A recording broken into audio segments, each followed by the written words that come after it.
Paano ilipat ang property title pagkatapos ng kamatayan? Kung ikaw ay magmamana ng property, alamin ang mga hakbang na kailangan upang mailipat ang title ng property.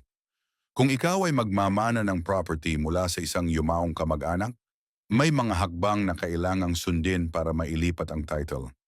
Una, kailangan ng death certificate ng may-ari at affidavit of self-adjudication kung ikaw lang ang tagapagmana.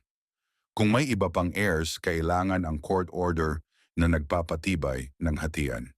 Kailangang bayaran ng estate tax at iba pang fees bago may proseso ang title transfer.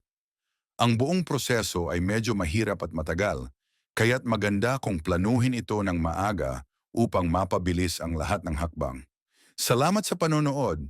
Kung may natutunan ka today, huwag kalimutang i-like, mag-comment at mag-subscribe para sa mas marami pang tips at kaalaman tungkol sa real estate.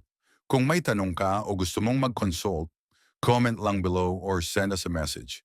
Tandaan, sa tamang kaalaman at tamang gabay, mapapasa iyo ang property dreams mo. Kita-kits tayo sa next video.